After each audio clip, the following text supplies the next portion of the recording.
Hi, and welcome back to the second hour of Focal Point on AFR Talk. Brian Fisher is my name. The program is Focal Point. The network is AFR Talk, the American Family Radio Talk Network. You might be familiar with Adrian Peterson. He is the NFL's most valuable player, running back for the Minnesota Vikings. He came out yesterday or over the weekend and said that gay marriage is, quote, it's not something I believe in. And he says, I am not with that, referring to gay marriage. So we'll see how long it is before the homo-fascists descend on him in all of their fury. Now, apparently Eric Holder is being investigated for perjury, telling a lie to Congress under oath. According to this piece in the Daily Caller, he is now feeling a, quote, creeping sense of personal remorse after being caught red-handed in this Fox surveillance business. The weight of a press feeding frenzy forced Holder to reconcile his progressive views with his direct involvement in orchestrating the investigation against Fox's James Rosen. And again, we saw that Eric Holder not only was the one that signed off on that himself before telling Congress, I don't know anything about that. I would never do anything like that. It's the first thing from my mind. I wouldn't be a part of anything like that. Now he signed off on it and had to judge shop to do it. He had to go to three judges before he could find one that would sign off on the deal. And now it turns out that Fox News is saying that they never did receive a notification from the United States government about the subpoena for the phone records for the Fox News reporter James Rosen. Media conglomerate, this is from Reuters, the media conglomerate was responding to the Justice Department, which said it told News Corporation, that's the owner of Fox News, about the seizure of phone records for James Rosen. Here's a quote. While we don't take issue with the DOJ's account that they sent a notice to News Corp, we do not have a record of ever having received it. And I got to tell you something. If you're at Fox News, this is not something that you're going to forget. This is not something that you're going to misfile. This is not something that you're going to read and put in the read later file. I mean, this is explosive. Department of Justice surveilling the phone records of one of your reporters who's just doing his job, criminalizing journalism. There is no way in the world, if this notice was ever sent to Fox News, they wouldn't have taken note of it. They would have raised a huge stink about this at the time. They would have gone to court over this thing if they'd known this. There's absolutely no way that Fox knew about this. It was another lie now for the Department of Justice under Eric Holder. Looking at a piece here by Thomas Sowell, whom I think is the smartest man in the world. And he's talking about this IRS business. Remember, we talked about this earlier in the first hour, that the IRS commissioners under President Obama, Doug Shulman, and then his successor, Steve Miller, the guy that just resigned, they paid 118 visits to the White House in 2010 and 2011. They were there all the time.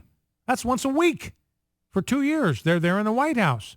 Under Bush, the IRS commissioner went to the White House one time. So it's a further indication of the fact that the IRS being used for these blatantly partisan political purposes. Here's what Thomas Sowell has talking. He's writing a column in reaction to the CEO of Apple being dragged in before that committee last week and being read the Riot Act. You're not paying enough. Don't you care? Why aren't you paying more? You know, Keith Ellison from Minnesota saying, I feel that's just horrible. That's not the word he used, but he said that's a horrible thing that he's not willing to pay more. And I said, well, Keith, then you can pay more. Nothing's stopping you from paying more. If you don't think your tax load is high enough, you can go do something about it. And here's the point that Sowell makes, is that we've entered into this world of Alice in Wonderland, just this almost a make-believe, hard to fantasize world, where you got the CEO of Apple, which pays $16 million a day in taxes. So while he was up there getting grilled by the members of Congress for not doing enough, for not paying enough, for being chintzy, for being cheap, basically being accused of being a tax evader, His company that very day was pouring $16 million into running this country. And again, as I said, and now it turns out the energy companies, 3 of the largest energy companies are the largest taxpayers in America. Energy companies. So what this means is that rather than Apple and the energy companies, Exxon, Mobil, and Chevron being hauled in to Congress to be grilled, these legislators, these lawmakers ought to be kissing the ground on which they walk, because it is Chevron, it's Exxon Mobil, it's Apple that's making their programs possible. Where does the money come from for food stamps? Where does it come from for subsidized housing? Where does it come from for temporary assistance to needy families? Where does that come from? Well, it comes from Apple. It comes from Chevron.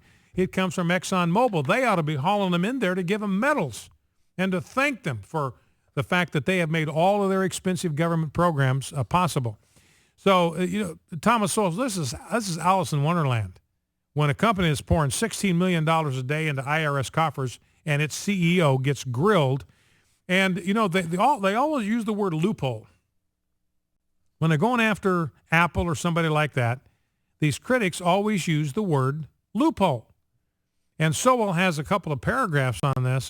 What is a loophole? Well, a loophole is a provision that allows an individual or an organization to pay less taxes than they otherwise would be required to pay. Now, who put these loopholes, if you want to use that term, who put them in there? Congress did.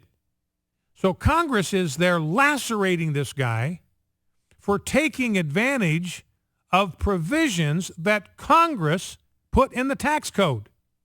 So they're lacerating the chairman of Apple for using the tax code that they wrote. If they don't like it, then don't call the CEO of Apple in there and drill him in the forehead. Change the tax code if it's so bad. Now, realize also that the mortgage interest deduction is a loophole. That's a loophole. Somebody's paying interest on their mortgage. You can deduct that on your tax account. Now, according to these critics, that's shameful. That's disgusting. That is un-American behavior. You're using a loophole. You're using a gimmick. And I think most people that are taking advantage of that mortgage interest deduction say, no, I'm not doing anything illegal here. I didn't make up these rules. I'm just paying my taxes according to the rules that they set up.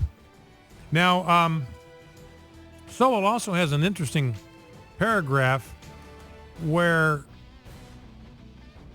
no one's accusing Apple of breaking the law. Nobody ever said they're tax evaders. They're tax avoiders, but that's different than being a tax evader. Tax evader, you're evading taxes that you owe. A tax avoider is you are simply using the provisions that are in the tax code. Everything you're doing, perfectly legal. It's like they're bringing Apple in there because they're skating so close to the line. And Sowell says that would be like a highway patrolman pulling you over for driving 64 in a 65 mile per hour zone because you're driving too close to the line. Focal Point AFR Talk.